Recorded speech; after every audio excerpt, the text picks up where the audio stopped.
Tim Hortons es una cadena de cafeterías que básicamente representa a Canadá en una taza. Los políticos hacen campaña ahí, los inmigrantes lo adoptan como un símbolo de su nuevo hogar, y una gallina en Nuevo Brunswick cruza la calle todos los días solo para pasar el rato en el estacionamiento. Y con todo eso pasando, pensarías que les va de maravilla. Pero no tanto, por eso hoy vamos a descubrir todo lo que salió mal para Tim Hortons. Pero antes de empezar, asegúrate de suscribirte al canal de Weird History Food. Después de eso, por favor, deja un comentario y dinos sobre qué otras tiendas de donas te gustaría que hablaran. Ahora sírvete una taza de café canadiense y toma una dona canadiense porque vamos a entrar en acción. La historia de Tim Hortons comienza de la misma manera que la mayoría de las historias canadienses, con hockey. Miles Gilbert Tim Hortons nació en Cochrane, Ontario en 1930 y pasó 24 temporadas en la NHL. Fue más famoso por jugar como defensa para los Toronto Maple Leafs y era conocido por ser uno de los jugadores más fuertes de la liga. En serio, era el tipo de persona con la que los oponentes no querían meterse, ya que pelear con él no era como una pelea normal de hockey, sino más bien como Rocky vengando a Apolo. Cuando tu carrera implica contacto regular entre tu cara y un disco viajando a 100 millas por hora, el negocio de los restaurantes normalmente no es el siguiente paso lógico. Sin embargo, Tim ya estaba pensando en lo que haría después de que terminaran sus días en el hockey y desde hace mucho tiempo soñaba con entrar en la industria de servicios de alimentos. Así que cuando conoció al empresario de Montreal Jim Chirard, quien era dueño de una tienda de donas, resultó ser una combinación perfecta.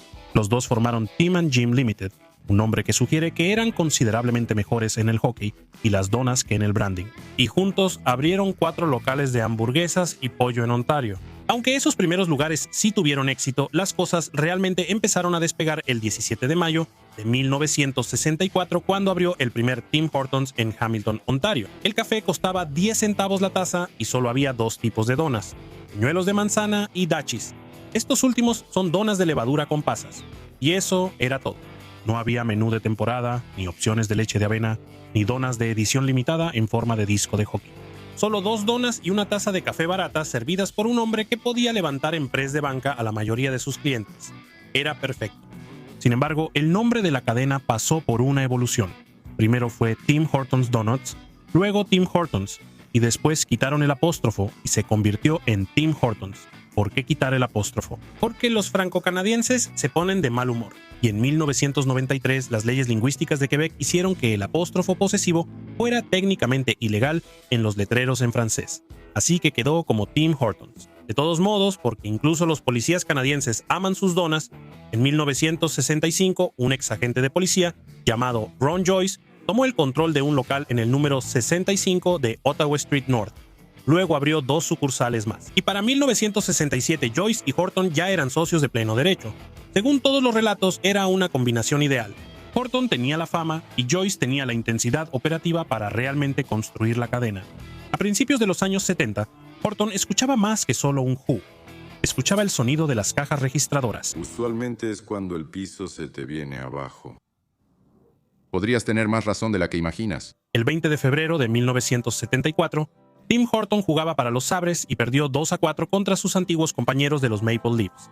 Después del partido, se subió a su auto para regresar a Buffalo. Y en la madrugada del 21 de febrero, viajando a velocidades superiores a 800 millas por hora, Tim perdió el control en la QEW en St. Catharines, Ontario, y murió instantáneamente a los 44 años. No fue hasta 2005 que los detalles de su autopsia finalmente se hicieron públicos, y se reveló que tenía más del doble del límite legal de alcohol en su sistema. También estaba tomando un medicamento recetado llamado Dexamil. Así que la verdadera causa del accidente fue el exceso de velocidad, el alcohol y, bueno, las anfetaminas.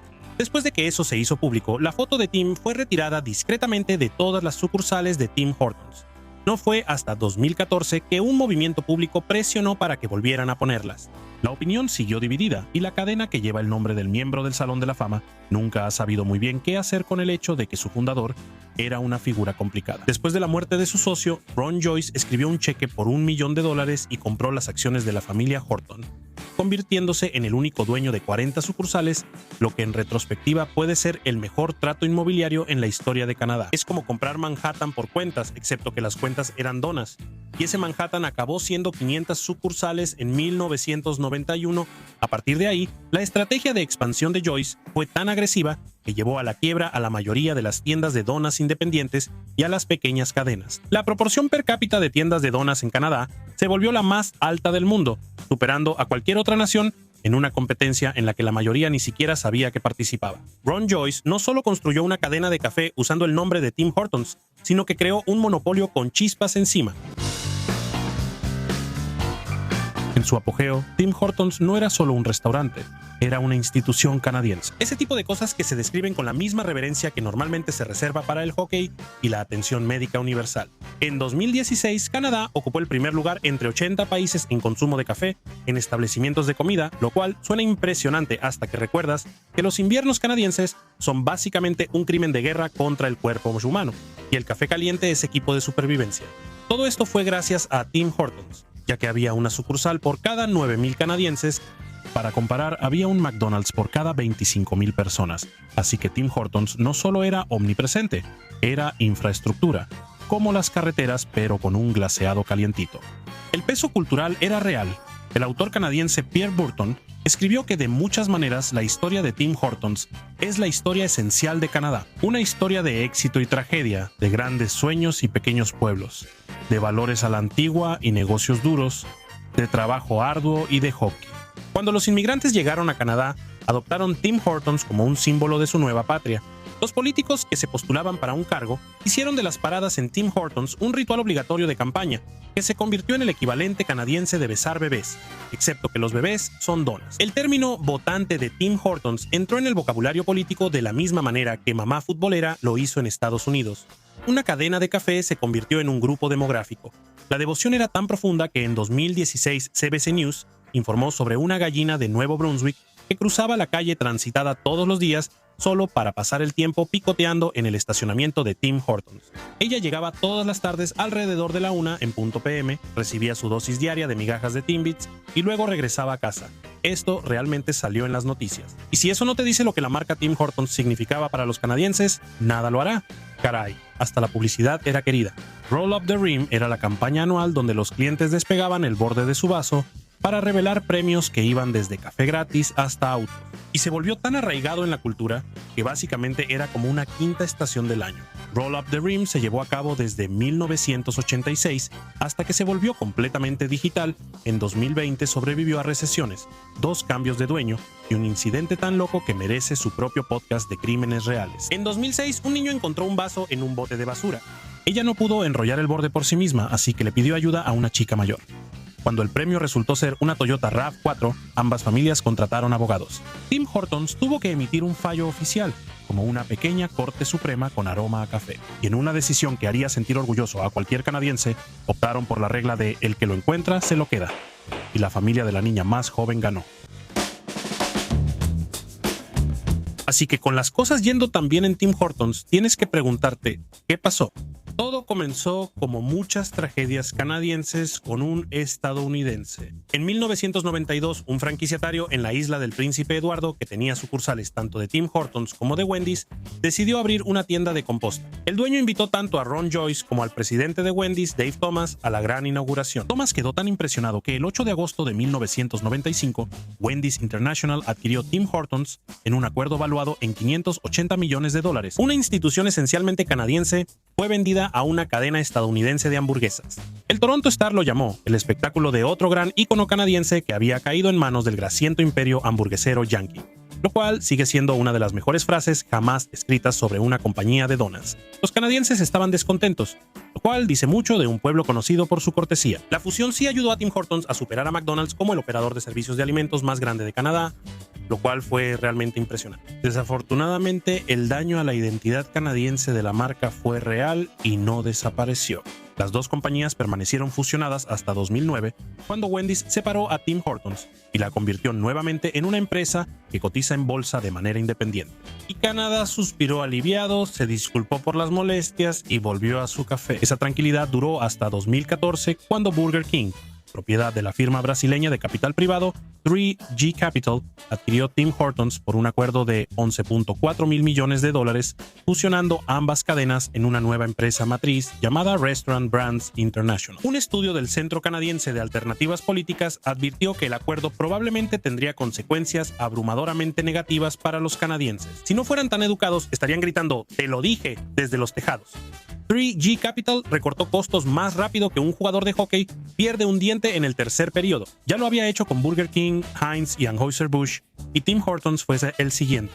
El número de empleados corporativos bajó de casi 40,000 a poco más de 1,000. Los franquiciatarios, que ahora tenían que pagar las renovaciones obligatorias de las tiendas de su propio bolsillo, empezaron a sentirse presionados por todos lados. Así que, para contraatacar, formaron un grupo llamado la Great White North Franchisee Association, que objetivamente es un nombre increíble para un grupo defensor de tiendas de donas. En 2017, esa asociación presentó una demanda colectiva de $850 millones contra Restaurant Brands International, alegando tácticas de intimidación y acoso, precios inflados por parte de la oficina central y el mal uso de $700 millones en fondos de publicidad recaudados de los dueños de franquicias. Así que puedes ver por qué la asociación se estaba preparando para pelear con todo. Luego, en 2018, Ontario aumentó su salario mínimo de $11.40 por hora a $14 por hora, un incremento que representó $5,400 extra al año para los empleados de tiempo completo. Restaurant Brands se negó a ayudar a los franquiciatarios a compensar el costo, así que algunos franquiciatarios respondieron recortando los beneficios de los empleados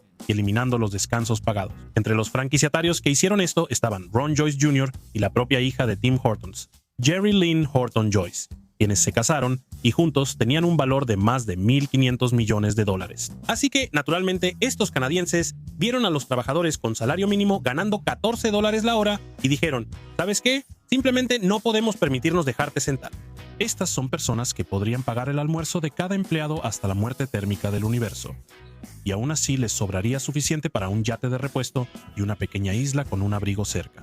En cambio, les pidieron a esos empleados que firmaran documentos aceptando renunciar a sus descansos y pagar la mitad de sus propios beneficios.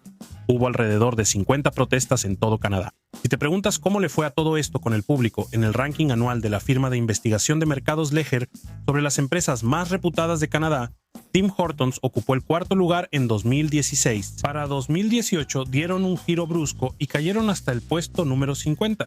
Y los golpes no dejaron de llegar. Tim Hortons fue nombrada una de las 5 principales contaminantes por plásticos en Canadá, tanto en 2018 como en 2019, lo cual no es tan sorprendente para una empresa cuya identidad entera se basa en un vaso desechable. Ese mismo año presentaron un nuevo diseño de tapa que los clientes odiaron tanto que estaban vendiendo las tapas antiguas en línea por $200. Incluso Justin Bieber se involucró y publicó una encuesta en Instagram sobre eso. El 70% quería que regresara la tapa antigua, pero a la administración no le importó y la nueva tapa se quedó.